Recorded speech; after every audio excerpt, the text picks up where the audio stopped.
Olá, tudo bem? Seja muito bem-vindo ao Human Talks. A gente está agora em mais um episódio especial aqui, com uma pessoa que tem muita coisa para contar e para inspirar muita gente, tenho certeza disso. Eu sou Alberto, sou CEO da Human SA e estou aqui hoje para conduzir esse episódio. E antes de eu apresentar ela, só lembrando, se inscreve no canal. Se você não é inscrito ainda, deixa o seu like se você gostar do conteúdo e manda para alguém que pode se interessar por isso também, beleza? Então vamos agora apresentar a Carol. A Carol, veio hoje para a gente falar sobre carreira e vida no exterior. Ela trabalha há muito tempo fora do Brasil, nos Estados Unidos. Ela é engenheira civil, fez Ciências Sem Fronteira e acabou ficando por lá depois disso. É, é a única brasileira hoje, eu arrisco dizer isso, trabalhando na construção de grandes cassinos em Las Vegas.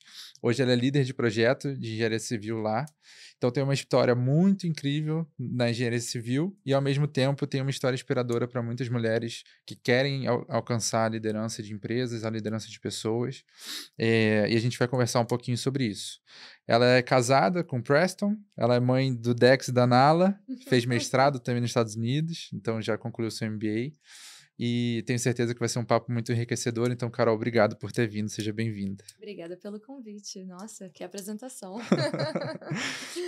Carol, a Valeu. gente se conheceu há muito tempo, né? A gente estudou junto, tive essa sorte de ser seu amigo desde muito cedo.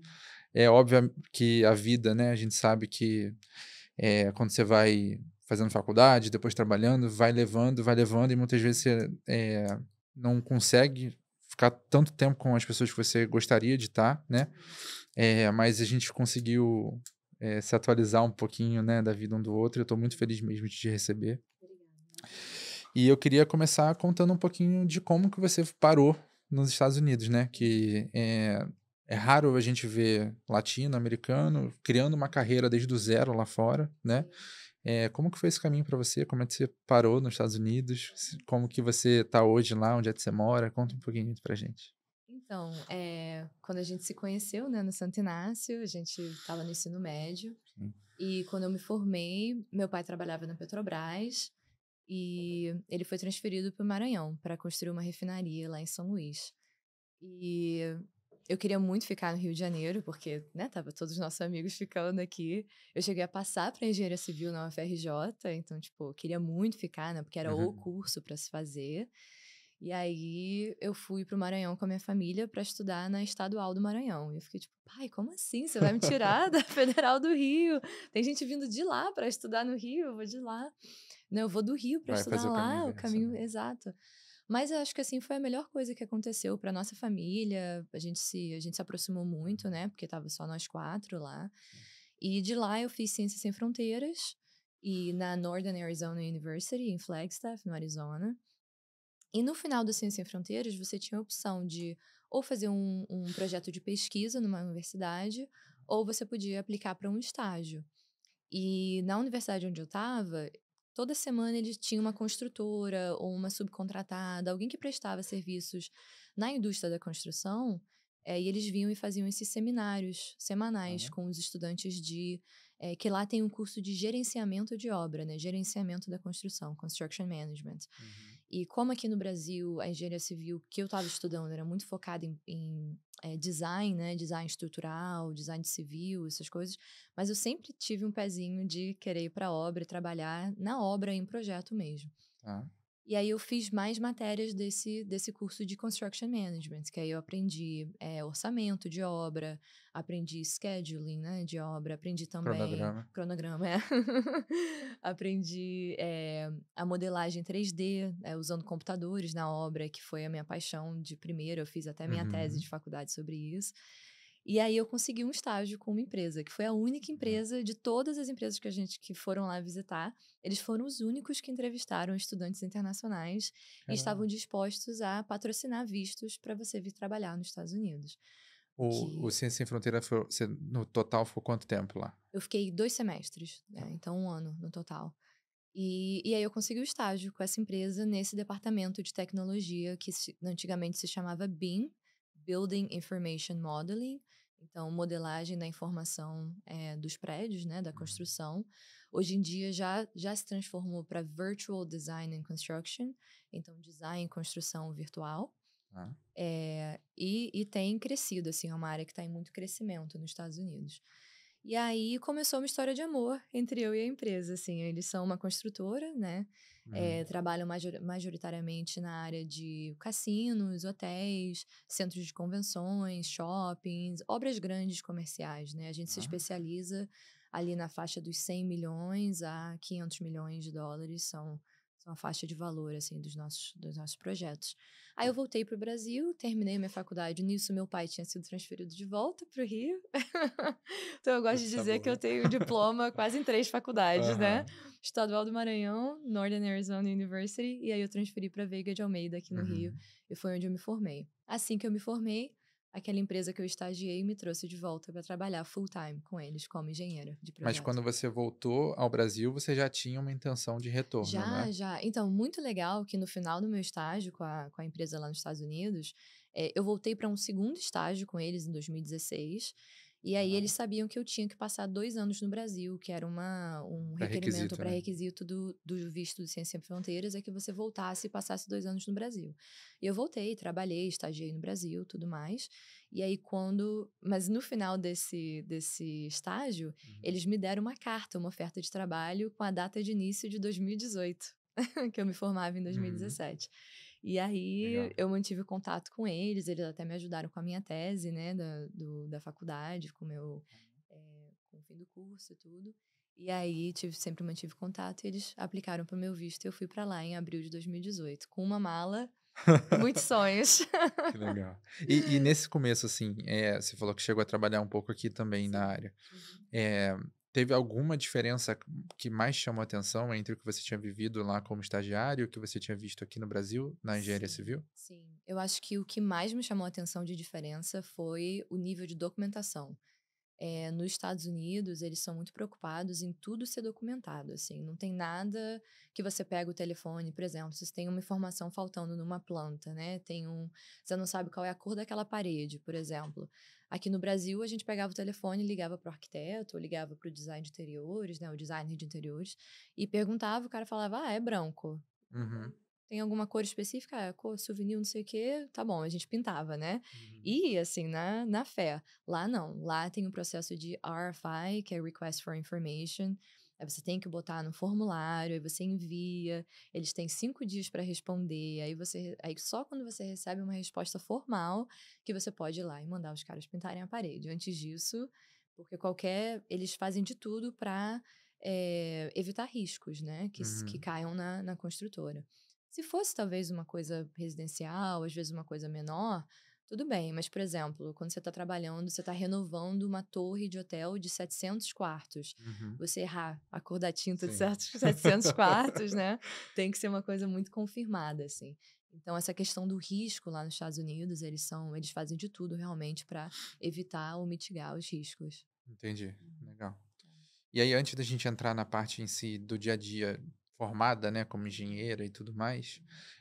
como que foi essa experiência para você de estudar fora do Brasil? Uhum. Porque é um sonho de muita gente, né? A gente está aqui, eu quero fazer intercâmbio, aí você não sabe se faz durante a faculdade, se faz antes, se faz depois. Então, assim, o que que você recomenda do Uhum. que você viveu Uhum. e como que foi para você ser uma estudante lá fora? Uhum. Foi, assim, maravilhoso. Eu amei, porque eu acho que os Estados Unidos, eles têm, eh, muitas especializações, né, e eles estão na frente, assim, de certa forma, com algumas tecnologias, né, tecnologias que aqui no Brasil a gente até tem, e a gente é Uhum, capacitado para usar, mas que não é tão por algum motivo, não é tão utilizado assim. uhum, Um exemplo foi quando eu vim para cá, usava-se pouco o Revit, né, usava mais o AutoCAD ainda, enquanto lá nos Estados Unidos eles já estavam usando o Revit, que é o 3D. Então os arquitetos já estavam, fazendo todos os desenhos, todas as plantas em 3D. uhum, Enquanto aqui no Brasil ainda tinha, eu diria a maioria, pelo menos na minha experiência, ainda estava usando AutoCAD. Então eu acho que lá as coisas eles querem estar sempre, né, usando o que tem de mais novo, de melhor, assim, eles estão sempre tentando utilizar da melhor maneira. entendi. Então, e aí isso traduz para os cursos, isso traduz para as faculdades. Então, muitas vezes eles têm esses cursos um pouco, por mais que você esteja fazendo uma engenharia civil, um gerenciamento de obra, algum curso assim, eles trazem essas tecnologias, né? E você tem aulas mais específicas para você aprender esse tipo de coisa. Eu diria que você fazer intercâmbio, faça quando você puder. Se Assim que você surgiu a tem oportunidade. assim que surgir a oportunidade, se você tem aquela vontade de estudar no exterior, seja nos Estados Unidos, seja em qualquer lugar, e não necessariamente porque o nível é tão melhor, os professores são tão melhores, mas é porque te dá aquela diversidade. Eu acho que ele abre o leque, né? Uhum. Tem países que são excelentes em certas tecnologias, em certas disciplinas também, né? Então, você ter essa diversidade, você conseguir abrir a sua, né, expandir o seu conhecimento, né? Você talvez tenha um conhecimento muito bom em uma área, mas você tem um pouquinho de uma outra área e você vê como é que você pode aplicar. Eu Uhum. acho que essa é a riqueza muito grande, assim, do intercâmbio. Então, assim, quando puder, se você puder fazer durante a faculdade, faça durante a faculdade. Se você puder fazer um mestrado lá fora, um curso, eu acho que é super válido, assim. Legal. Uhum. É o sonho de muita gente, né? Uhum.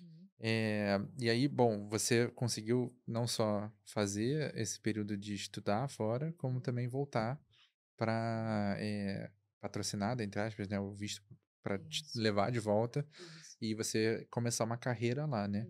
Uhum. Você acha que tem alguma coisa específica que foi um diferencial para você ter essa oportunidade durante o estágio?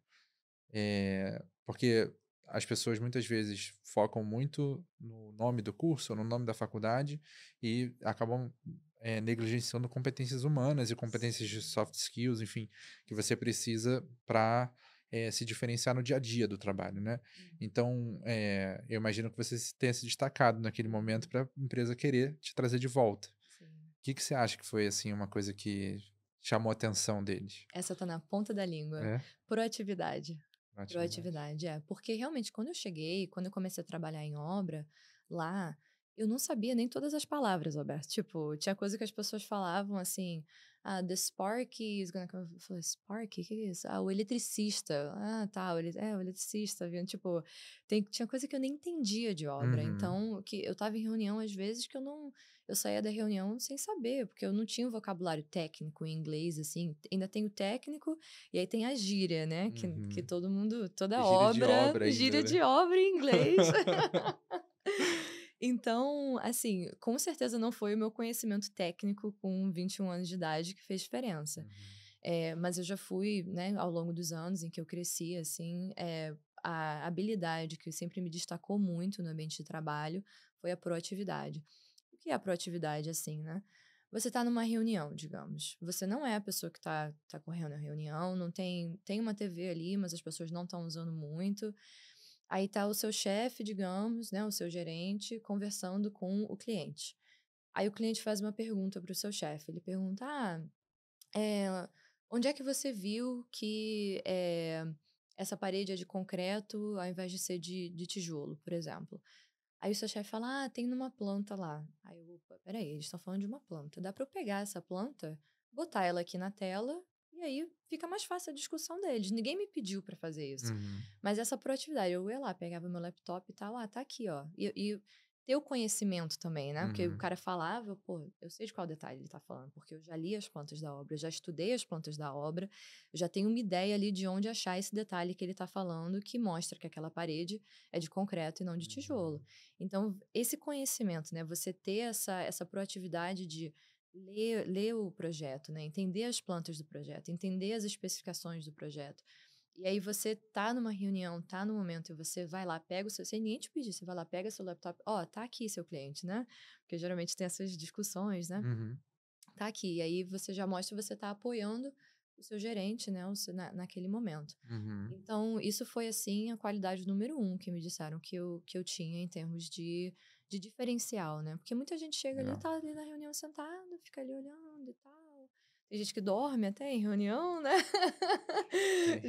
Já teve gente no meu trabalho que foi demitida por dormir em reunião, assim, Caramba. porque é muito desrespeitoso, né? Uhum. E aí você tá no contrário disso, você vai e faz além, né? Totalmente atenta, Totalmente proativa. atenta, aprendendo o máximo possível. Então, eu acho que é o número um, assim, que Legal, foi um diferencial. legal. Uhum.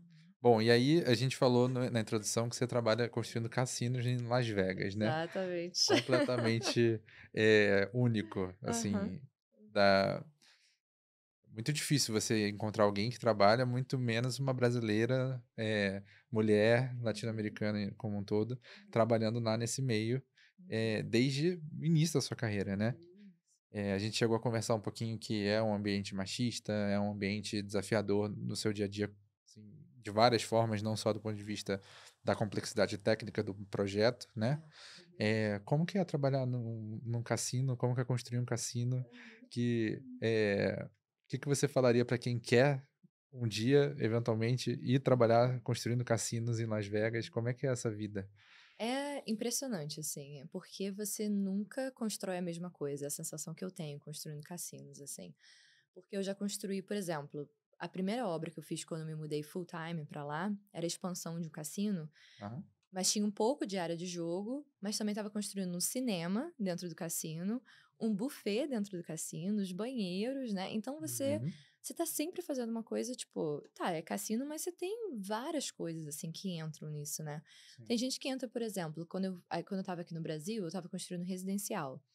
E aí chega um ponto que, tipo, os apartamentos são a mesma coisa, né? Então você já sabe, você resolveu o problema ali no primeiro andar, os próximos andares é meio que só uma repetição, assim, você não Uhum. vai ter um monte de detalhes diferentes, né? Quando você entra num cassino, você está construindo todo esse espaço, você constrói uma cozinha, constrói um banheiro, constrói um cinema, constrói. E quando você tá vendo, você tá fazendo várias coisas. Tinha pista de boliche, tipo, como é que constrói uma pista de boliche, sabe? São umas coisas assim que você entra sem saber nada, mas você tem que Sim. estar ali. Não, não, não, tá tudo certo, tá tudo sob controle, a gente sabe o que tá fazendo. E vai Entendi. descobrindo, liga para quem você já fez, né? E vai assim. Então, essa diversidade, assim, dentro do mundo do cassino, que sempre me pegou muito, assim. Eu sempre fui muito animada com essa diversidade. Porque você tá sempre fazendo uma coisa Não fica diferente. monótono, né? Exato, exato. Eu já fiz espaço de bar, né? Eu já fiz restaurante, já fiz cozinha, já fiz servidores, né? Sala de servidor. Já fiz central plants, né? Que tem toda a entrada de água, energia elétrica, né? Do cassino. Eh, já fiz espaço de show, né? Então, assim, já centro de convenções, muita coisa, Uhum. sempre muito diverso. E já fiz shoppings, já fiz aquelas lojas, se você já foi aos Estados Unidos, né? Ross, eu construí Aham. uma Loja de Ross, por exemplo, departamento. loja de departamento. Então, é muita variedade, isso eu acho Legal. muito maneiro, assim, de cassino. Por outro lado, eu acho que os dois maiores desafios é que geralmente são obras muito grandes, né? Então, Quanto custa uma obra de um cassino, em média? olha, um que a gente fez na Califórnia, numa cidade um pouco menor da Califórnia, fica a 2 horas de Los Angeles, em Palm Springs, foi em torno de 120 milhões de dólares. Assim, mas um bom cassino, assim, Uhum. com área de jogos, né? E assim, do zero. A gente fez terraplanagem, tudo pra lá, pra cima. Então, eu acho que os dois maiores desafios são essa questão de ser é caro, né, então Uhum. você errar, o risco é muito grande dos erros, né, uma coisa é você errar quando você está fazendo uma obra menor, uma obra de 1 milhão, Sim, 2 milhões, um erro pode ser de US$ 10.000, que aí você dá um jeito. Mas sim. você está fazendo uma obra de 120, 200 milhões de dólares, um erro pode ser 1 milhão, 1,5 milhão, né. Então essa responsabilidade, assim, né, que obviamente quando você assim que você começa, a sua responsabilidade não vai ser tão grande, mas à medida Uhum. do tempo, né? Eu já estou há 6 anos hoje em dia, eu já estou lidando com obras que a Sim. minha porcentagem, o meu valor de obra é 400 a 500 milhões de dólares. Então, a responsabilidade vai aumentando, né? A segunda é a velocidade das obras em Las Vegas. A gente faz coisas em Las Vegas que no resto dos Estados Unidos demoraria 5 anos, a gente constrói em dois. Porque lá é tudo, eles querem tudo para ontem, assim, é muito acelerado. E as mudanças é uma obra muito dinâmica, assim. Eu já tive dono entrar na obra, a gente tinha feito todo o layout já para o bar, já estava tudo, a gente ia concretar no dia seguinte, assim, era tipo 5 horas da tarde, a gente estava com um caminhão de concreto marcado para 4:30 da manhã do dia seguinte. E com tudo, né, com a tubulação toda no chão e tal. E aí o cara entra e para entre o bar e a porta. Aí ele fala: essa pista de dança tá muito pequena. Move o bar 10 pés para lá. Como assim? Tipo, tá tudo feito. Como move o bar num Como copo, move né? o bar? Um Exato. papo. Toda a tubulação, as luzes e tal, tudo que a gente já tinha feito. Então tá bom, tem que mover, né? Então essa dinâmica da obra em Las Vegas, assim, na Califórnia também, de cassino, é tudo assim, né? As decisões são feitas, a gente às vezes começa a fazer obra antes de ter contrato assinado, assim, e investe milhões na obra, e que compra material e tudo, antes de Uhum. ter tudo certo, assim, é porque é muito acelerado, muito acelerado. Como que vocês conseguem fazer uma obra de 5 anos caber em 2? O que você vê que são alavancas que fazem, de fato, uma obra ser muito mais rápida do que em outro lugar? Alguns fatores, né? Primeiro é a mão de obra em Las Vegas, que é uma mão de obra muito bem qualificada, assim, em comparação ao resto dos Estados Unidos. Porque Las Vegas já tem obra há muitos anos, né? É uma cidade que não para, assim, a Uhum. toda hora. Os hotéis estão sempre renovando. A maioria dos hotéis lá renovam todos os quartos de 2 a 3 anos, em intervalos de Caramba. para hotéis que têm 1.000 e poucos quartos, é muita coisa, assim. Então, a mão de obra em Las Vegas é uma mão de obra muito qualificada, assim. Uhum. Além disso, é muito dinheiro também. Então, com dinheiro, você consegue pagar uma hora extra, você Uhum. consegue pagar para os seus suprimentos e materiais chegarem mais rápido na obra. Uhum. Depois da pandemia, teve um problema muito grande. Até hoje a gente lida com isso, de equipamentos elétricos, assim, geradores, até equipamentos de ar-condicionado, de ventilação, assim. O que a gente antigamente conseguia em, digamos, 10 semanas, né, entre fabricação e tempo de frete, Uhum. hoje em dia leva 26, 32 semanas. Mas você Caramba. pagando um pouco a mais, você consegue furar a fila, digamos assim. Então, são vários, acho que são esses os principais fatores, assim, a mão Uhum. de obra é muito qualificada e o pessoal tem dinheiro para pagar a hora extra. Outra coisa também é que a gente não tem chuva e a gente não tem neve, né? Muito pouco.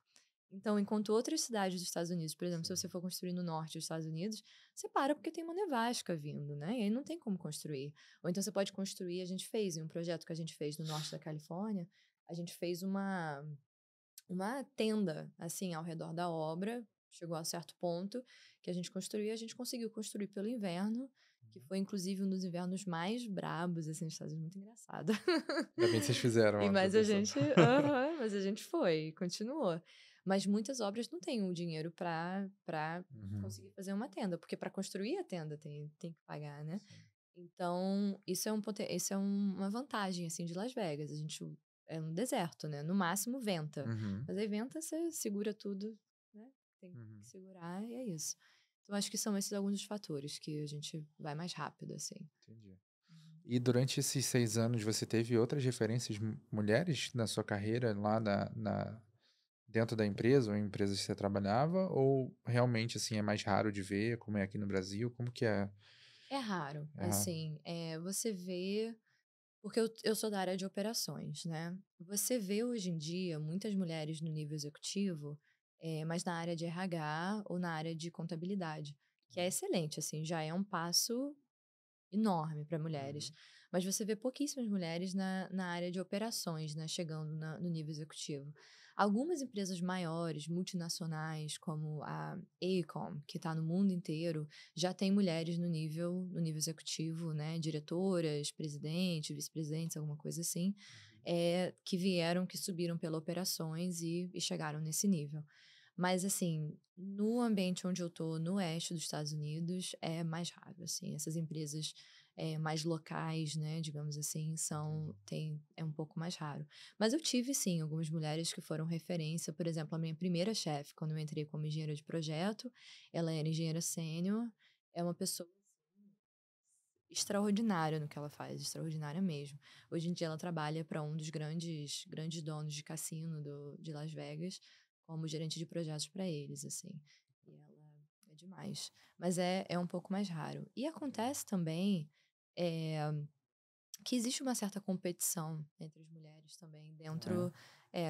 Eu acho que no meu nível, na minha faixa etária é um pouco menor, mas eu acho que antigamente, né, talvez 20 anos atrás, mulheres que já estão no mercado há muito mais tempo, eu acho que era muito mais competitivo e as mulheres tinham que se provar, assim, muito mais. Uhum. Então acaba que você sente uma não tem muito você vê muitos homens tendo essa chance de ter mentores, né, essa mentoria, e para mulheres é um pouco mais raro. A maior parte dos meus mentores são homens dentro da indústria. Eu gostaria de ter tido mais mentores mulheres, né, que passaram por coisas que eu ainda vou passar dentro da minha carreira. É. E, além do mais, você chegou também a comentar que é um lugar mais machista, assim, o oeste americano acaba sendo uma região ali, eh, que você acaba tendo que lidar eventualmente com pessoas, mais rudes, mais retrógradas, enfim. Uhum. Isso chega a interferir no dia a dia da obra? Como que é lidar com isso no dia a dia? E, assim, o que que você conseguiu aprender que poderia ajudar alguém que vive coisas similares, assim? Uhum. Nossa, eu diria que sim, é 100% tem realmente pessoas assim.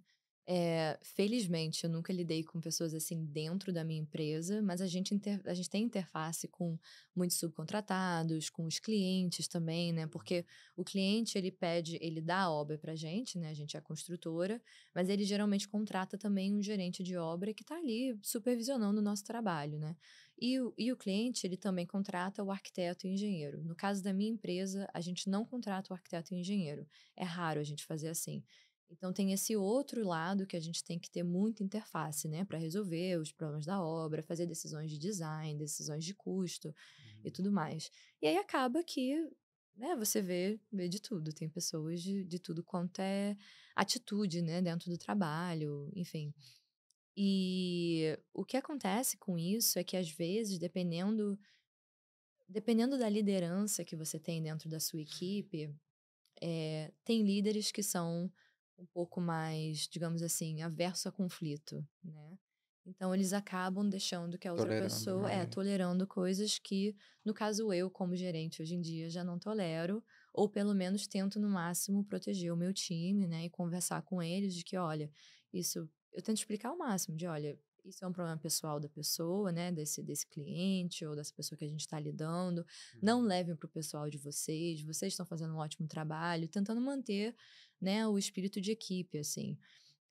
Eu tenho muita sorte que na empresa que eu trabalho, eles são muito abertos, assim, a gente poder levar, por exemplo, levar a nossa equipe para um almoço, né, poder fazer um evento junto com a equipe, levar no jogo, digamos, né, ir num jogo de hóquei, um jogo de basquete, uma coisa assim. A gente Uhum. tem essa abertura muito grande, assim, até não só a abertura, a gente é encorajado a fazer isso com o nosso time. E para mim isso cria muito uma sensação de que eu adoro isso, uma sensação de, segurança psicológica, né, que eu acho que é um termo riquíssimo, principalmente em indústrias muito competitivas, né, como é a indústria da construção. Então, eu acho que essa é a chave, assim, para você conseguir lidar, não que o seu ambiente interno seja tóxico, mas se você estiver lidando, né, a gente não tem como controlar todo mundo, de todas, né, as pessoas que a gente trabalha.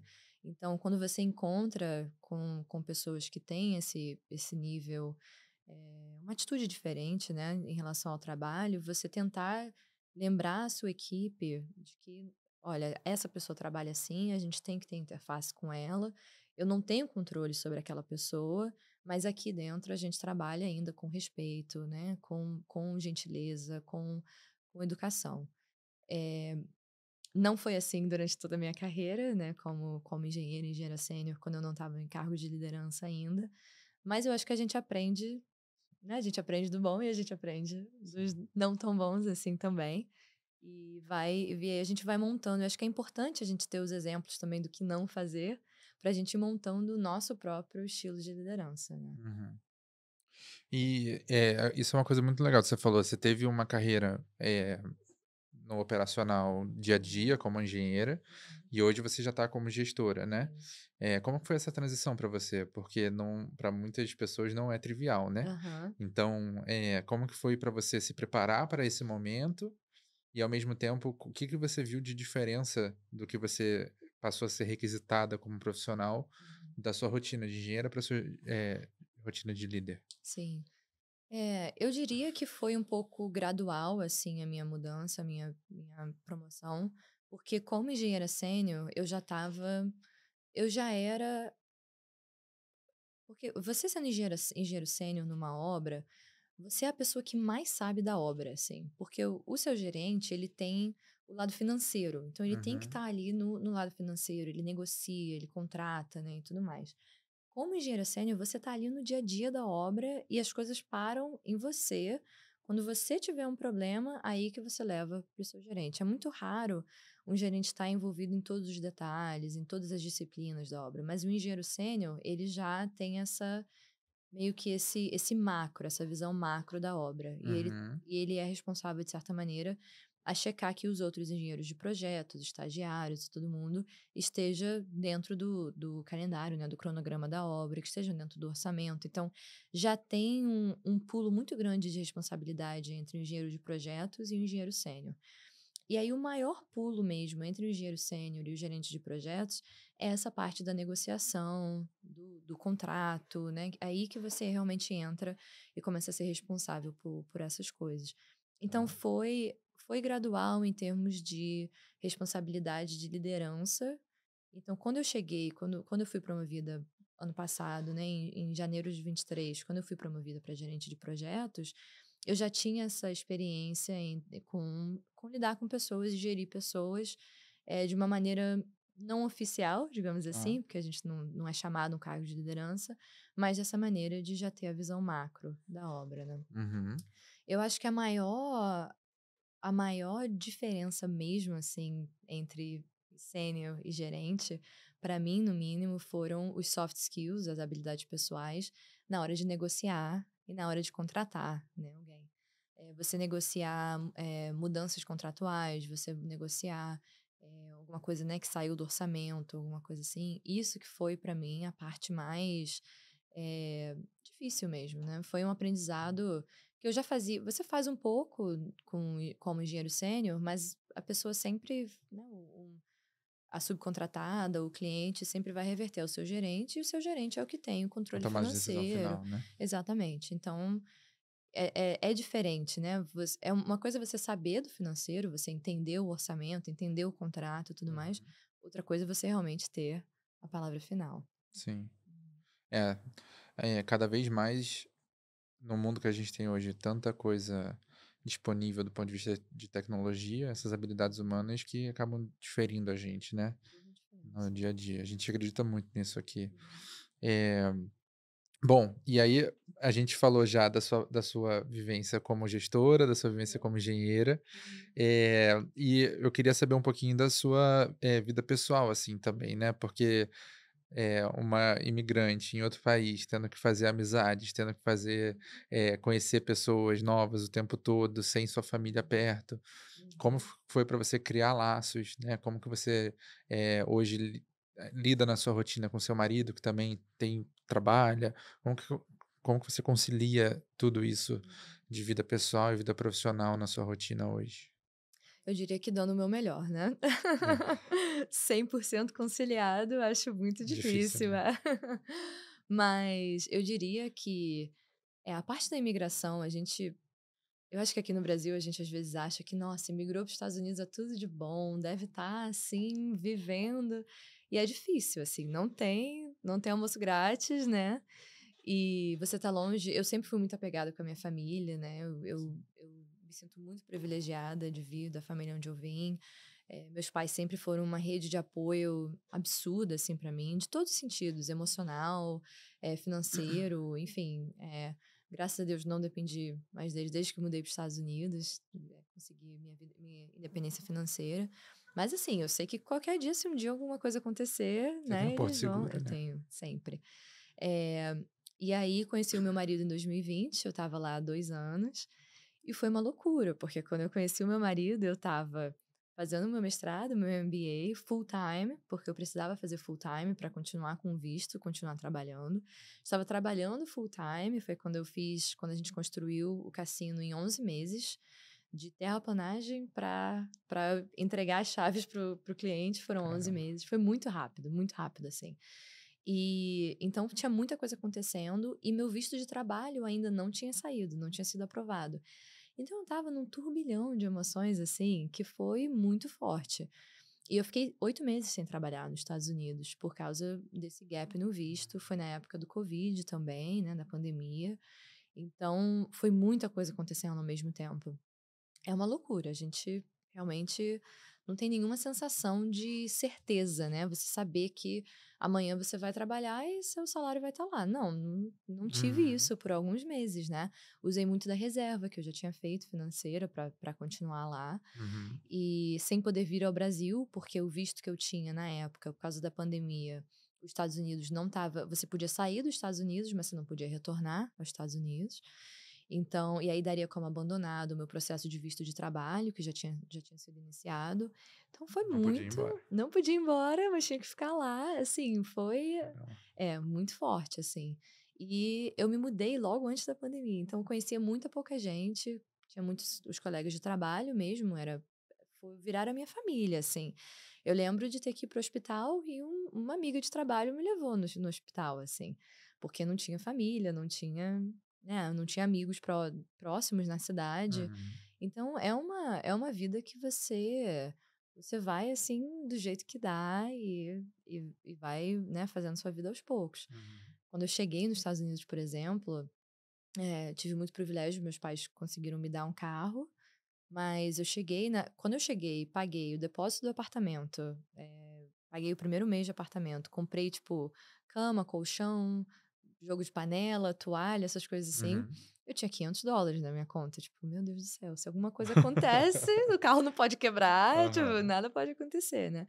E a gente vai dando o seu melhor e trabalhando. Eu trabalhava 12, 14 horas no dia, já trabalhei fim de semana, muitos fins de semana, e a gente É por hora lá que continua. você ou a Não, era remuneração? É salário, salário? era salário, então tem hora extra também, né, você é pago por Uhum. 8, independentemente de quantas horas você trabalhar. Uhum. Então eu acho que não tem, e você vê histórias de muito brasileiros, muitos imigrantes que vão e trabalham 2 empregos, né, e ainda fazem Uber às vezes, né, Lyft, essas coisas no intervalo de trabalho, Sim. e tudo para tentar se estabelecer, assim, porque é muito difícil você se estabelecer num país novo. Tem até dificuldade de comprar carro, tem dificuldade porque lá aluguel também, eles veem quanto você ganha, enfim, é difícil, não é fácil. Uhum. E aí, nisso tudo conheci meu marido, e aí a vida acontece, né, não tem como evitar a vida. E aí a gente, namorou, noivou, casou, a gente casou ano passado, e graças a Deus a minha imigração, até resolveu antes da gente casar, eu peguei o green card pela empresa mesmo, Legal. que pra mim era muito importante, assim, pra não confundir as coisas, Uhum. né, tipo, eu acho que é super válido pegar o green card, por casamento, acho que pra muitos casais isso é um caminho belíssimo, mas Uhum. eu tinha essa coisa assim de: "Não, eu quero pegar o Não é por meu". isso, né. Que legal. E deu certo. Ele é Mas americano americano, nascido americano, lá. nascido lá, ele vem de uma cidade chamada Rushville, em Illinois, que a capital é Chicago, né, Uhum. e é uma cidade de 3.000 habitantes, então, ele é americano mesmo, assim, da nata. Muito diferente se relacionar com um americano do que é? É muito diferente. Eu diria que a principal diferença pra mim, assim, é o relacionamento deles com a família, né, ele saiu de Ah, casa muito novo, com 17 anos ele já foi estudar, num outro cidade, no outro estado, numa estado. outra cidade, e aí depois disso ele já foi pra Califórnia pra trabalhar, foi onde a gente se conheceu, quando eu estava na Califórnia também. Então é uma dinâmica de vida muito diferente, né, aqui no Brasil a gente vê vários amigos que ainda moram com os pais, mesmo tendo 29, 30 anos, às vezes a pessoa até namora, né, e não Não se sou eu mudou, ainda. não saiu ainda. Eu e meu marido, a gente morou junto antes de casar, e Uhum. depois de casar a gente comprou nossa casa e tudo mais. Então, na verdade, antes de casar a gente comprou a nossa casa, então é um estilo de vida um pouco diferente, assim, nos Estados Sim, Unidos. As pessoas vão fazendo essas coisas, eu acho que numa numa linha do tempo um pouco diferente. E isso foi um pouco para ajustar também, né, para mim, porque, sim. eh, as expectativas são um pouco diferentes. Mas foi muito bom e acabou dando certo. Legal. E esse equilíbrio, assim, entre o trabalho e a casa, eu diria que é aos poucos, né, a gente vai se reinventando também. Como trabalhar em obra é muito dinâmico. Você tem horas de obra, tem fases da obra que você tá lá 12 horas por Uhum. dia. Tem outras fases que você tá ali negociando contrato, esse tipo de coisa, que você tem um pouco mais de flexibilidade. Você, Uhum. às vezes, nem trabalha 8 horas no dia, trabalha 6, ou então, dá para trabalhar um pouco de casa. Aí esses momentos aí a gente vai ajustando, Sim. né? De momento em momento. E aí um pega mais coisas pra fazer, outro menos. A gente vai. A ilusão do equilíbrio, ela é uma armadilha muito forte, né? Eu Eu acho. também não acredito em Uhum. equilíbrio como um todo. Eu acho que a gente Sim. está sempre em um desequilíbrio, Uhum. priorizando alguma coisa, né? Uhum. E naturalmente faz parte, né? Toda Uhum. escolha traz com ela coisas boas e ruins que você vai tendo que administrar e segurando os pratinhos para que você consiga eh, buscar a sua felicidade, que é no final das contas o que a gente busca, né? No nosso Exatamente. dia a dia. Mas tem muita gente que cai nessa ilusão, né? De que, eu preciso ter equilíbrio, tudo, eu preciso, enfim, todo dia eu tenho que trabalhar a mesma quantidade de horas, fazer o meu esporte, não sei o quê. Não, E na vida nem sempre é assim, né? não é assim. Não é Mas assim. você, eu sei que gosta muito de fazer trilha, de fazer acampamento. Gosto. Quem segue você no Instagram, até Aham, depois a gente pode deixar o arroba aí no tá final. bom. Mas como que funciona para você essa vida ao ar livre? Que eu acho que, pelo menos para quem te acompanha, parece ser uma coisa que você gosta muito, te Muito. faz bem. Uhum. Como quais são as atividades que vocês gostam? Que tipo de coisa é natural de fazer lá? Porque também acho que é Uhum. uma parte cultural um pouco, né, Com da certeza. região, enfim. Uhum. Como é que é essa rotina ao ar livre de vocês? Ah, é o nosso momento de qualidade, assim, principalmente pra Só mim e os para o meu dois. marido, e o nosso cachorro, né. O Dex adora, vai em todos com a gente, ele é Legal. trilheiro também. A gatinha vai também, não? Não, ela não, ela tem medo de sair de casa. É? A Ela gente ela tem. ela fica no bairro, né, nossa, assim, Tá. na comunidade onde a gente mora, ela sai, de vez em quando Ah, não deixa é? ela Dá sair, uma passeada? ela dá uma passeada umas 2 horas, assim, aí ela volta, isso sim. Legal. Mas pra entrar no carro, ela morre de medo. Acho que é por causa de veterinário. Hum, Aí ela ficou um pouco traumatizada, aí entendi. carro não é com ela. A gente tem um cliente aqui no estúdio, Aham. onde a gente faz o podcast da Human também, que eles têm uma família com um gato, uma gata e 3 cachorros, e Uhum. assim, vão passear com a gatinha na guia Ai, que e os lindo. cachorros na Aham. guia, Uhum. soltos. Uhum. E a gata parece um cachorro quase, assim, Ai, ela vive amo. junto. Eu tenho maior vontade, quem sabe eu faço ainda com a Nala. Bota aquela guia de peito, né, Aham. a O coleira de harness, né. peito Aham. e a guia igual de cachorro e vai passeando E pela vai. praça, muito muito engraçado. Vou testar com a Nala. É diferente, né, nunca tinha visto gato É, fazer isso.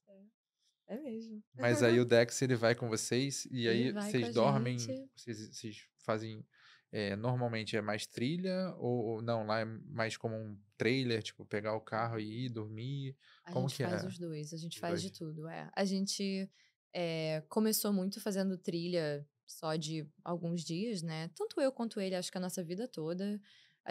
Os pais dele gostavam muito de acampar, mas eles Legal. acampavam com trailer, né. E meus pais acampavam muito de levar barraca mesmo pra praia, essas coisas assim. E aí a gente começou a fazer trilha, né, durante toda a nossa vida a gente gostou, assim, de passear, de conhecer lugares ao ar livre. Por Legal. exemplo, quando eu ainda morava no Brasil, eu visitei, né, Chile, Bolívia, depois eu vim ao Peru, e sempre gostei de ir em parques nacionais, né, fui ao deserto do Atacama e tudo mais. Sempre foi uma grande parte, assim, da minha vida, do meu lazer e eu diria até Legal. da espiritualidade. É? Eu vejo a espiritualidade muito na natureza, assim, eu me sinto muito conectada, assim. Legal. E então isso foi até o primeiro encontro meu e do meu marido foi uma trilha. Caramba, Aham. Foi uma trilha de 3 horas e meu Deus do céu, se se esse der encontro errado não for bom, se esse cara for chato.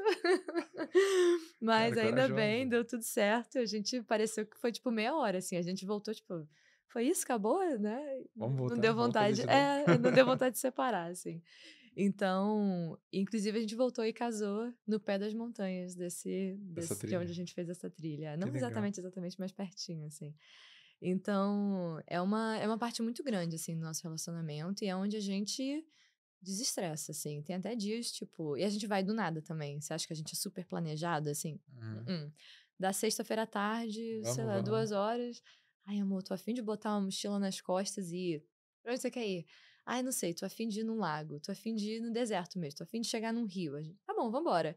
A gente tem um armário embaixo da escada em Aham. casa, a gente já deixa umas bolsas Pré-pronto. prontas, assim, Pronto pra sair. e a gente vai, e joga, e se Que joga. legal, cara. Faz um sanduíche, o negócio e vai, assim. E aí isso transformou quando eu comprei o carro dos meus sonhos. Um carro nada demais, mas era o carro que eu queria, assim. Quando eu comprei ele em 2022, a gente comprou uma barraca, aquelas barracas que ficam em cima do carro. Uhum. E, cara, é maravilhoso aquilo. Tá no sistema hidráulico, assim, e ela é vedada, à prova d'água e tudo mais.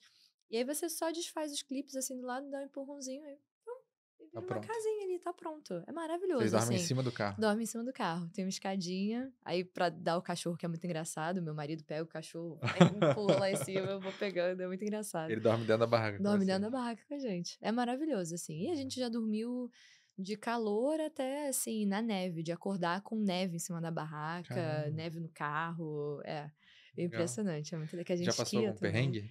Conta um Nossa, perrengue pra mim. assim, eu diria que o maior perrengue foi quando a gente decidiu entrar no Grand Canyon, no Arizona.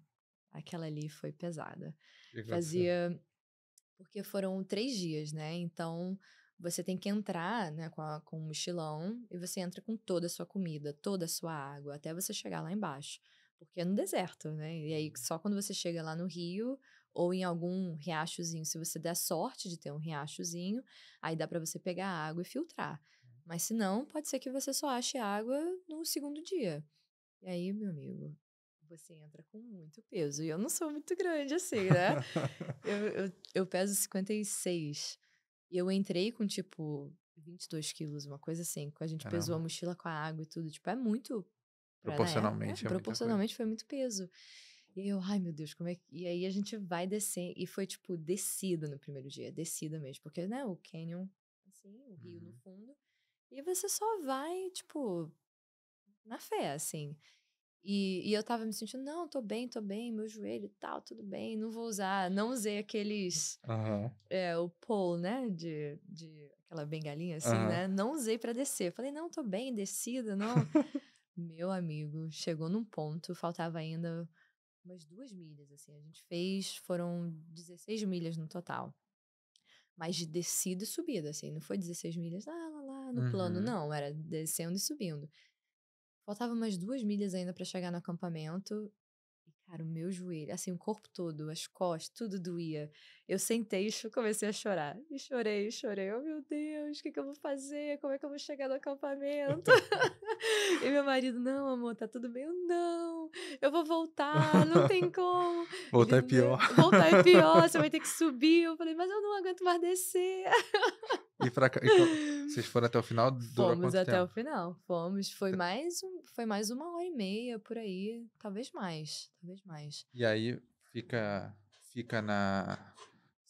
Vocês descem e aí como é que é o passeio? Assim, fica E lá embaixo um fica lá tempo e embaixo, volta é. ou dorme? É. Como que. Porque dentro do Grand Canyon você só pode acampar em certos lugares, assim. Tá. Eles não deixam você acampar. Né, tem várias trilhas, e aí dentro das trilhas você tem os lugares de acampamento. Você não pode acampar fora para não prejudicar, né, o meio Uhum. ambiente e tal. São lugares designados. Tá. Então a gente tinha que descer, acho que foram 6 milhas no primeiro dia, 3.000 pés de elevação, assim, descida total. E você tinha que chegar lá no acampamento para poder dormir. Entendi. E é muito ruim você ir de noite, né? Porque é um terreno, tem pedra, Uhum. né? Tem animais, né? Tem cobras, tem a coisa toda. Uhum. Então é bom você ir e tentar ir o mais rápido possível e chegar no acampamento. E aí foi, aí tive esse momento, esse breakdown, assim, de, ai meu Deus, não vou conseguir. Bom que deu certo. Mas a gente foi. E aí o segundo dia foi mais tranquilo, que a gente só deu a volta, assim, não teve muita elevação. E aí o terceiro dia foi Voltar. subindo. E aí vai, aí você sobe. Mas eu gosto, tem não sei, tem algum processo no nosso cérebro, no nosso corpo, não sei muito bem. Eu já ouvi alguns podcasts sobre isso, mas não vou tentar explicar a ciência Uhum. aqui. Mas eu sinto muito aquele momento, assim, que, cara, você fazer uma coisa difícil, né? Você se colocar naquele espaço, eu acho que é um Sim. aprendizado pra vida, assim. Você chegar e colocar o seu corpo, né? O seu físico, uma parada que você não tinha que fazer. Mas vamos lá, vamos aqui porque é divertido. Tipo, Uhum. é sofrido, mas é divertido, né? Sim. E eu vejo muito valor, assim. Eu sinto que depois eu tenho uma satisfação muito grande interna, assim, de nossa, olha o que eu fiz. Eu andei 16 milhas lá dentro do Grand Sim, Canyon, né? E pra mim, e não de tipo, olha como. Não, mas pra mim, a minha própria satisfação de, cara, eu coloquei meu corpo nisso, a minha mente nisso, e eu consegui, uhum, né? Eu venci essa barreira, digamos assim. legal. E eu vejo muito valor, assim. É, tem tanta explicação do ponto de vista psicológico de superação, né? Uhum. E também toda a questão fisiológica da dopamina, né? De Sim. você. O corpo está sempre buscando equilíbrio. Então, quando você gera esse desconforto muito grande, depois você tem uma sensação de prazer muito grande Muito também, né? grande, Que é. vem. Uhum. Então, imagino que deve ser muito legal mesmo. Sim. E não tem nada como comer um cheeseburgão ou um grande prato de comida mexicana depois de uma trilha, a melhor coisa que É. tem.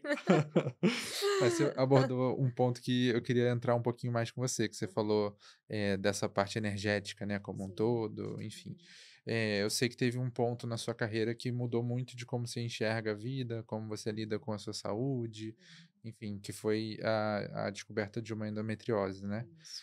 E é uma doença que muitas pessoas não conhecem, é pouco Uhum. falada, muitas mulheres têm e nem sabem que têm, né? Exatamente. Como que foi para você passar por isso? O que que você aprendeu com esse caminho? O que que vale a gente falar para as mulheres que estão assistindo a gente aqui hoje, que eventualmente podem ter também, né? E o que que isso hoje transformou você como pessoa, assim, depois que você viveu essa fase, que você levou dessa fase com você? Sim. Então, em 2020, no final de 2020, eu comecei a ter o que eu chamo de episódios, né? Eu comecei a ter. Eu sempre tive durante toda a minha vida, eu vou falar um pouco abertamente, né? Mas as minhas menstruações sempre foram muito difíceis, assim, eu sempre tive muita dor, Muitas dores, né? muitas dores, um fluxo muito intenso e tudo mais. E sempre fui, né, dita por médicos que não é normal, isso é super comum, várias mulheres sofrem com isso. E a gente acredita, né? Porque a gente não tem um conhecimento mais Se o médico tá aprofundado, falando, esse né? médico tá falando, né, naquela época. E aí, sendo que aí em 2020 eu comecei a ter esses episódios, que não eram nem durante o meu período, mas eram, assim, qualquer momento do mês, em que eu tinha dores tão ruins, tão ruins, tão ruins, que eu passava mal de cair no chão e não conseguir me mexer, assim, uma coisa, ou então de estar na cama e não conseguir levantar, uma coisa muito, muito Uhum. forte. E eu falei, gente, não é possível, tem uma coisa errada.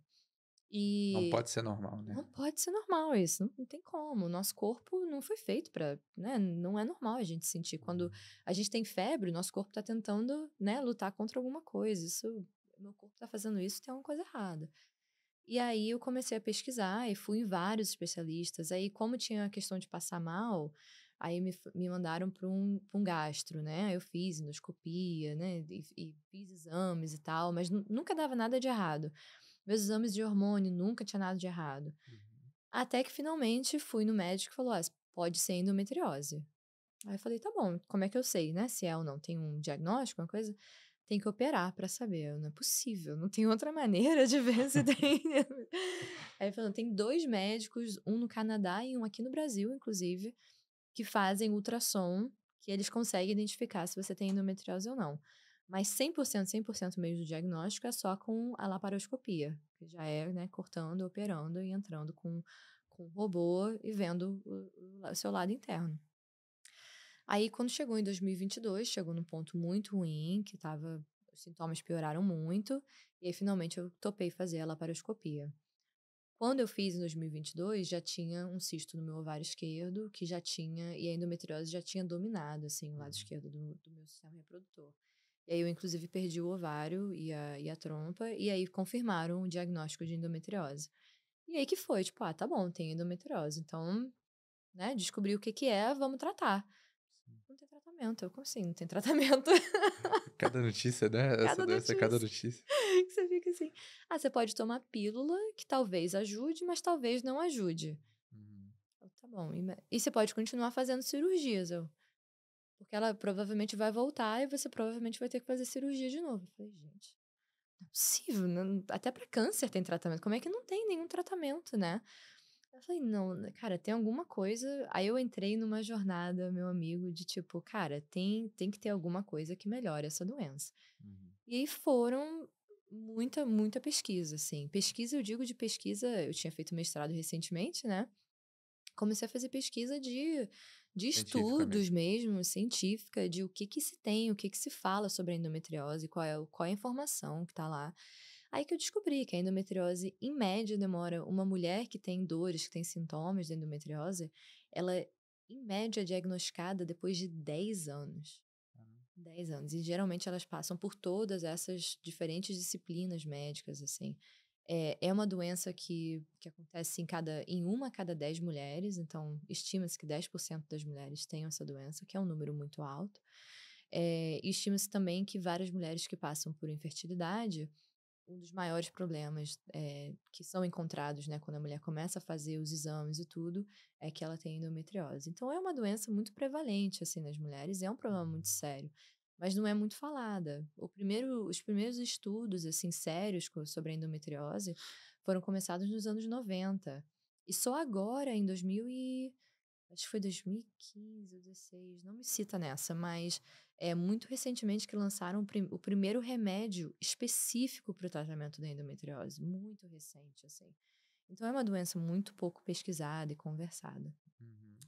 E aí eu entrei primeiro pelas coisas que a gente tem mais sabedoria no corpo físico, assim, né? Eu falei, não, tem que ter.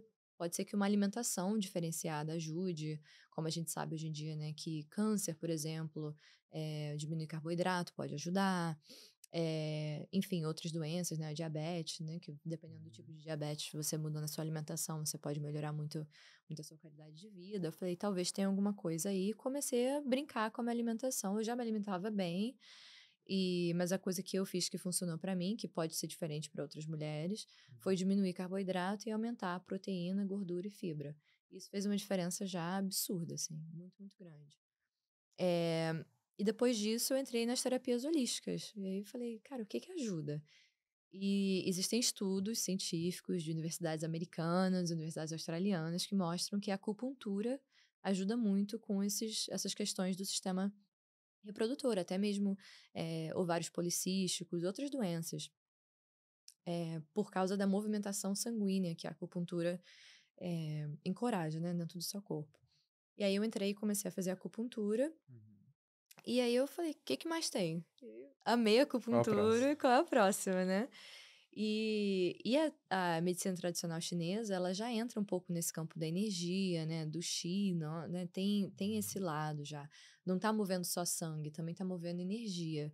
E aí eu comecei a pesquisar um pouco mais sobre essa questão de energia e eu encontrei o Sound Healing, que é a terapia vibracional com sons, que você pode utilizar de vários instrumentos perto do seu corpo, ou até mesmo tocando o seu corpo, que Uhum. ajudam a mover energia dentro do corpo e no seu campo energético também. E aí isso meio que deu uma transformação, assim, na minha mente de engenheira, né, muito lógica. Eu comecei a entender que talvez há certas coisas que aconteçam no nosso campo energético que depois venham para o campo físico, que a gente não entende muito bem. Eu não estou aqui dizendo que eu entendo 100% do que Uhum. acontece, mas que depois que eu comecei a fazer essa combinação, né? Porque eu não acho que é pra gente chegar e dizer, ah, nunca mais vou tomar remédio, nunca mais vou no médico. Não é isso, não é isso. Mas é uma união dos dois tratamentos, né? Você não precisa fazer só o tradicional e não precisa fazer só o holístico. Você pode usar o Uhum. melhor dos dois, né? E ver o que faz sentido pra você. Uhum. E foi essa união pra mim que fez muito sentido e melhorou a minha qualidade de vida, assim, absurdamente. Absurdamente. Legal. Uhum. O bem-estar ele é composto por várias coisas, né? Então, espiritual, bem-estar físico, bem-estar mental. É, a gente muitas vezes negligencia o potencial de você olhar para o ser humano como um todo, né? Hum. Uhum. E olhar só disciplinas mais convencionais. É óbvio que a gente não está aqui falando é, que se aplica para todo mundo, mas para quem tiver curiosidade e querer conhecer mais, com certeza fica aí o estímulo para ir atrás, né? Se você sente Exatamente. muitas dores, se você Uhum. passa por esse comportamento atípico toda vez que você vai ter o seu ciclo, alguma coisa assim, não Isso. considere que isso é normal, né? Eu Exatamente. fico alerta aí para todo mundo. Muito, muito. Uhum. E aí isso depois você chegou a comentar comigo também, que acabou influenciando um pouco da sua rotina como um todo, né? Você tem Uhum, uma rotina de atividade mais saudável também, esporte. Como que você hoje bota, uhum, óbvio que a gente já falou que não existe equilíbrio, mas uhum. que tipo de esporte hoje você bota no seu dia a dia? Sim. Porque também não dá pra fazer trilha toda hora, né? É, ai, Imagino. quem dera. Você faz alguma atividade física para Faço, faz? O que você faço. faz? Então, na realidade, eu comecei a incorporar, um certo acompanhamento da atividade física com o meu ciclo também, com a fase que eu tô do meu ciclo. Uhum. Então, eu respeito muito que nas 2 primeiras semanas do meu ciclo, eh, eu faço atividades mais intensas, assim, faço, Muay Thai, eu faço um boxe, eu Legal. faço, musculação pesada, assim. Hoje em dia é mais musculação do que qualquer outra coisa, é o que eu Aham. faço. E aí, quando vai chegando a época do meu ciclo mesmo, né, a TPM, e aí, o ciclo mesmo, eu venho e faço umas atividades um pouco mais leves, um yoga, um pilates, né, um mate Legal. pilates eu comecei a fazer, coisas mais caminhada, ao invés de Uhum. eu corro, né, por exemplo, durante a primeira metade, aí quando entra no TPM e tal, eu faço mais caminhadas e tudo mais. Mas eu diria que a maior diferença foi nos meus 4 anos e meio primeiros, assim, nos Estados Unidos, teve muita incerteza, né? Você tá trabalhando num país novo, tentando se firmar como mulher, como latina, como imigrante, dentro de uma indústria. É muito difícil, assim, as dificuldades, e você sente, pelo menos eu senti muito, que eu tinha que me provar, né, para a empresa continuar investindo em mim, porque foram muitos investimentos nos meus vistos, eles pagaram pelo meu mestrado, por exemplo, então, eu senti, assim, uma sensação de Responsabilidade, uma né? responsabilidade de dar muito para a empresa. E eu digo que não foi o causador da minha doença, não foi esse, mas eu acho que contribuiu porque eu deixei de me cuidar, não por culpa da empresa, mas porque eu deixei de me cuidar nessa Uhum. época. Ainda mais fazendo, né, a gente trabalhando, eu estava trabalhando das 7 às 8 da noite. Chegava em casa e ainda tinha que fazer um papel da faculdade, um dever de casa, alguma coisa assim. E aí ia dormir meia-noite para acordar de novo 5 horas da manhã para estar na obra. Então, foram muitas Uhum. pratinhos que foram caindo nessa época, assim, nesses 2 anos. Então, eu acho que contribuiu muito para o meu corpo, para a imunidade do meu corpo também baixar e a doença realmente se fazer mais presente, né. Eu acho que ela já Uhum. existia antes, como eu disse, desde muito nova, eu tinha dores e tudo mais, mas aí essa época que eu parei de me cuidar, estava comendo fora muito também, que a gente comendo fora, a gente, né, acaba comendo Uhum. besteira. E aí, para retomar essa rotina foi, né, um desafio. A gente vai reaprendendo a cuidar de si mesmo. Hoje em dia eu tenho algumas coisas inegociáveis, assim, eu me mover, né, ter algum tipo de movimento, nem que seja só caminhar com o meu cachorro pela a gente tem um parque perto de casa, a gente vai Uhum. da porta de casa pelo parque e volta é 1,5 milha, que já é uma caminhada boa, assim, né. Então, no mínimo, assim, eu faço isso, porque se eu não fizer também, aí as consequências a gente vai sentindo, né, vai Uhum. acumulando. Então são alguns poucos inegociáveis que eu tenho, assim, principalmente se eu Legal. tô trabalhando muito, alguma coisa assim. Um dos lados bons da gente se conhecer há mais tempo é que a Uhum. gente ganha maturidade sobre nós mesmos também, né? A gente passa a conhecer um pouquinho mais do nosso corpo. Com Então, certeza. saber ouvir é muito importante, né? E não só ouvir, mas reagir para que você consiga ter uma rotina sustentável, né? Porque senão, Exatamente. infelizmente, a gente é uma máquina que dá defeito às vezes também, Aham. né? Então é Uhum. importante a gente ouvir o corpo, realmente. E Sim. aí, uma das coisas que eu queria conversar com você, por último, é a questão do seu mini sabático, né? Aham. Você acabou de vir para o Brasil, passar aí 2 meses, né? 2 meses? 5 semanas. 5 semanas. Aham, aham. 5 semanas de licença que você tirou para poder dar uma descansada, umas férias prolongadas. Uhum. É até brincadeira, não dá para chamar de mini sabático. Né? Quando a gente falou a primeira vez, eu fiquei com 2, 3 meses na cabeça, mas 5 Aham. semanas é férias. É, acho que eu te confundi um pouco, porque eu tirei 8 semanas de sabático, mas eu vim passar só 5 semanas no Brasil. Aí eu vou Ah, passar 3 ainda lá. lá. Por Boa, isso que eu confundi um pouco. boa, boa. Mas como que foi isso pra você?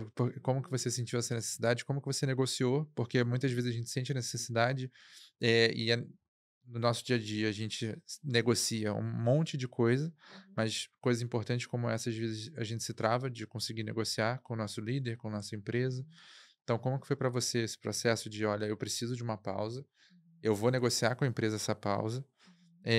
e o que eu quero fazer nessa pausa, né? E aí eu sei que você acabou de voltar de uma tribo indígena, queria saber um Sim. pouquinho de como é que foi essa experiência lá. Uhum. Como que foi para você isso tudo? Ah, foi difícil, né, eu diria, porque a gente se colocar em primeiro lugar na vida é complicado, né, ainda mais quando a gente tem todas as responsabilidades. Eu tenho uma equipe hoje, né, dentro do trabalho, tenho meu marido, tenho minha casa, então a gente se dá esse tempo de pausa, assim, eu acho que é dificílimo, assim. E eu me vejo como uma pessoa muito privilegiada de poder tirar esse tempo de pausa, né, porque eu Uhum. entendo que tem gente que tem responsabilidade demais que seria impossível tirar. Mas eu pensei muito pelo lado de: "Olha, eu acabei de casar, a gente vai ter filhos em breve, se Deus Deus quiser". quiser. Então esse é o meio que o momento, assim, eu já estava sentindo de querer tirar um tempo, assim, pra mim, já fazia quase 2 anos, assim, que eu realmente estava Sentia querendo. que precisava e não tinha coragem de agir. Exatamente, exatamente. Porque tinha muita coisa acontecendo, né? Teve imigração, teve meu casamento, planejando tudo, pagando, obviamente, né? Tem as responsabilidades financeiras que a gente faz, comprometimentos. Então tava difícil, assim, de achar esse momento. Até que agora eu tô no momento de negociação e contratação da obra, sendo que a obra estava sendo sempre adiada um pouquinho. Você chegava: "Ah, vai adiar mais um pouquinho. Ah, vai adiar mais um pouquinho".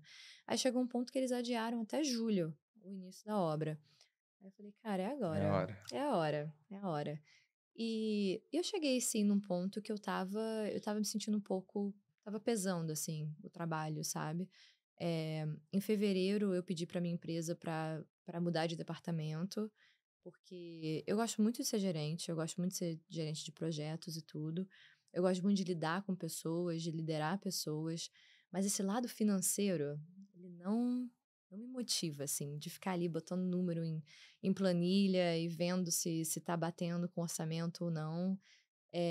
É bom, eu acho que é uma riqueza muito grande, assim, de É o necessário, experiência. né, É, o mas não necessariamente para necessário. você fazer sempre. Exatamente, exatamente. E eu gosto muito dessa área de tecnologia de construção, de realmente, né, do uso de computadores, de modelos 3D. O pessoal está usando os óculos agora para fazer visualização da obra. Eu acho isso, assim, sensacional. Foi uma parada que eu me apaixonei mesmo, assim, dentro da indústria. E aí eu pedi para mudar para esse departamento, mas não tinha abertura na época. E aí eu falei: "Tá bom, então continuo como". Eles até me perguntaram: "Ah, quer dizer que você quer sair?" Eu: "Não, não, não é que eu queira sair, é que eu gostaria de voltar para uma área que eu realmente me apaixonei". E eles falaram: "Bem, agora não dá, agora a gente precisa que você continue como gerente, Uhum. de projetos". Eu falei: "Tá bom, vou continuar e a gente vai fazendo, né".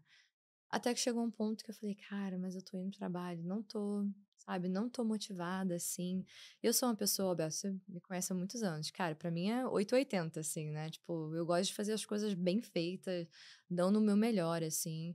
E eu falei: "Cara, eu acho que eu preciso de uma pausa, tomar uma distância disso tudo, assim, e ver o que que eu quero, qual é a minha prioridade aqui, né, por que que eu ainda estou nessa empresa, por que que eu ainda estou nessa área, o que que tem na outra área que não tem nessa área?". E todas várias perguntas, assim, que pelo dia a dia, né, pelas demandas do dia a dia, eu não estava conseguindo ter tempo de refletir, Uhum. assim.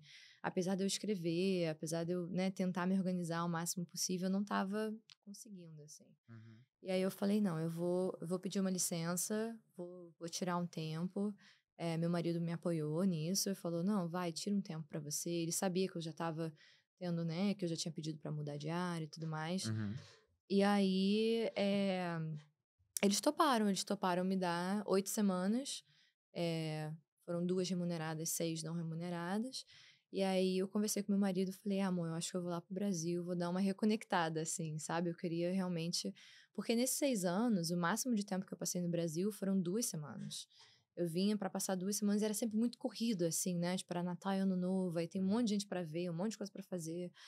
E aí eu sentia que eu não tinha ainda, sabe, passado um tempo, assim, com a minha família. Eu estava me sentindo muito distante, assim, também. Eu acho que o pessoal estava pesando, porque Uhum. a gente nem falou muito disso, mas é difícil você estar nos Estados Unidos sem a sua família. A família do meu marido também mora longe da gente. Os nossos amigos, a gente não tem amigos em Las Vegas, assim. Os amigos que a gente tinha saíram de Vegas esse ano passado, assim. Tá todo mundo indo para outros lugares, né? Buscando novas oportunidades e Uhum. tudo. Então tava muito sozinho, assim. Eu falei, cara, não, preciso dar uma reconectada. E aí vim passar essas 5 semanas no Brasil. E aí calhou da tribo Yawanawá, que é uma tribo indígena no Acre, que é uma tribo lindíssima. Eles estavam tendo um evento, uma vivência de 7 dias lá na Aldeia Sagrada, que é uma aldeia deles. E era aniversário do cacique também. E aí eu fui pro Acre. O Acre, ele existe. Peguei um ônibus, um avião, outro ônibus e 9 horas de barco. Caramba. Uma voadeira, E para chegar na Aldeia Sagrada. E assim, foi sensacional, sensacional. Assim, você conhecer, né? Tá perto da origem ali do Brasil, da origem do nosso território, né? Pessoas que estão protegendo o nosso território também, estão protegendo a Amazônia, que cuidam de muitos saberes ancestrais, que usam as ervas, né? A natureza como fonte de cura. É lindíssimo, assim. Óbvio que há muitas dualidades, eles estão, né, envolvidos no sistema que a gente está, no capitalismo, eles, né, usam dinheiro, usam roupas e tudo. Tem uma certa modernidade, assim, né? Uhum. Mas mesmo assim, eles ainda têm outros aspectos culturais riquíssimos que acho que a gente pode aprender muita coisa, sabe?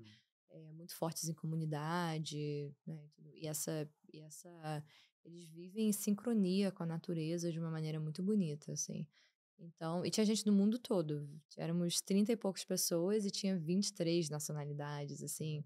Paquistão, Romênia, Inglaterra, México, tinha gente do mundo, em Alemanha, do mundo todo, assim. Legal. Então, foi muito, muito bonito, foi muito gostoso. Qual que foi a principal lição que você tirou, assim, uma?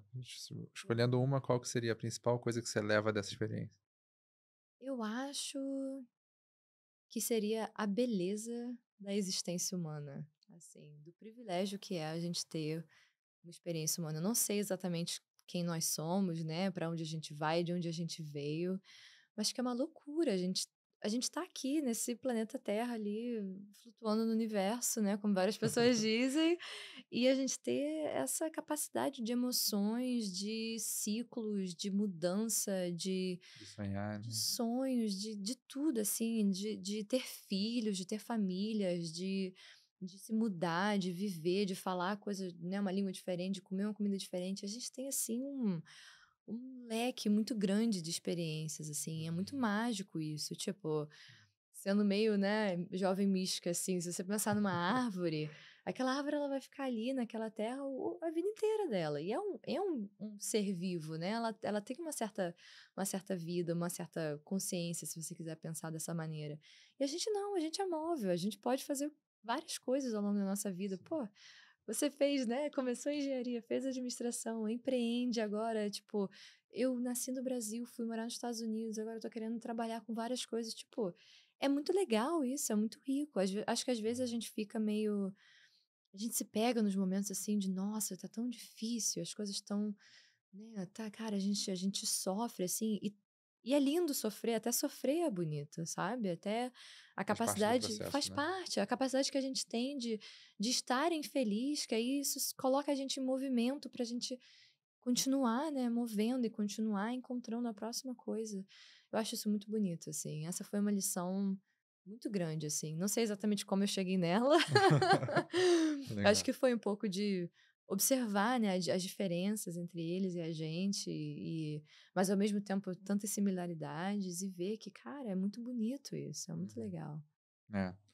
E foi uma das principais coisas que trouxe a gente até aqui, né? Como espécie, assim, né? Uhum, A gente conseguir sonhar, conseguir criar coisas que não existem na nossa cabeça e querer que aquilo se torne uma realidade, né? uhum, Acho que a gente muitas vezes realmente se perde na rotina, se perde nas dores uhum, e para de enxergar um palmo na frente, né? De que, cara, existe como a gente pedir ajuda, existe como a gente buscar alternativas, existe como a gente se colocar em movimento, como a gente falou antes, para que as coisas minimamente mudem, né? A gente exatamente. não é, a gente não está condenado A não ser, obviamente, né? A gente sempre tem doenças e tudo, mas assim, na grande maioria das vezes não estamos condenados e podemos agir de alguma forma, né? Uhum. Então, Carol, a gente vai caminhar para o final, para a gente poder encerrar esse papo. Queria te agradecer muito a Obrigada, vinda. Muito amigo. feliz de Muito te ver. obrigada. Depois de tanto tempo, a gente botar o papo em Muito dia de bom. forma tão gostosa. Uhum. Se você quiser, deixa uma mensagem final para quem está ouvindo. E aí depois a gente encerra esse episódio. Nossa, muito obrigada pelo convite. É muito gostoso a gente se conhecer, faz 15, 16 anos que a gente se conhece, e acompanhar um ao outro, mesmo que não se fale toda hora, né? Mas ter esse acompanhamento, assim, eu acho muito legal e me dá muita satisfação te ver aqui. Esse espaço é incrível. Se um dia você tiver a oportunidade, se você que está ouvindo, para vir aqui, é muito legal. É, eu acho que a mensagem final que eu gostaria de deixar é, principalmente eu sei que você tem inscritas do seu curso, né? Tem muitas mulheres, assim. Eu diria para não se deixar abater, né? Pelas coisas que acontecem. Eu já tive momentos em obras de tipo de pessoas me desrespeitarem. Já tive momentos de pessoas, né, de homens falarem coisas pra mim que eu não queria ouvir, esse tipo de coisa. Mas eu sempre continuei avançando, né? Continuei lutando. Quando tinha que levar para RH, já levei para RH, né? A gente vai fazendo o possível pra gente sair dessas situações ruins, né? E eu diria que é isso, assim, não se deixar abater por essas coisas. Eu sei que é muito fácil falar, né? Mas tem um caminho, tem um caminho. Não muitas mulheres trilharam esse caminho, mas existe um caminho para mulheres serem líderes. E a gente traz muita coisa boa à mesa, assim como os homens também trazem, mas como mulheres a gente também tem os nossos diferenciais, a gente também tem as nossas riquezas, assim, do ambiente de trabalho. E você focar nisso, né? Você focar nas suas riquezas, nas suas vantagens e continuar trazendo isso à tona, com muito respeito, né? Com muita educação, com gentileza também. Existe um caminho e pode ser um caminho muito bonito, assim, de vida e de carreira. Obrigado, Carol. Obrigada. Como ela falou, a gente realmente tem essa missão de tentar ajudar mais histórias como a sua, Uhum. né? A gente tem agora lançado, para você se não viu ainda, um MBA em liderança feminina com professoras assim, todo o corpo de professores é de professoras, Ai, todas são acho mulheres, lindo. Aham. mulheres assim incríveis, Uhum. eh, professoras de grandes instituições aqui no Brasil e da Human também. Uhum. E também, assim, pessoas que viveram carreiras muito diversas, desde liderança C-level até carreiras mais especializadas em algum assunto específico do ponto de vista de liderança ou de algum aspecto em geral da administração de empresas. Então, assim, é um grupo muito, muito, muito especial e a gente está muito feliz de poder levar esse conteúdo a preço acessível para as pessoas poderem dar próximos passos de carreira. Então, se você não conheceu ainda, o link está aqui na descrição, clica ou aponta o seu celular para esse QR Code que está aparecendo na tela, que a gente vai ter um prazer enorme de te atender, tá bom? E com isso a gente conclui aqui o nosso episódio de hoje. Te espero na próxima semana. Se você não se inscreveu ainda, se inscreve e até a próxima. Valeu, pessoal. Tchau, tchau.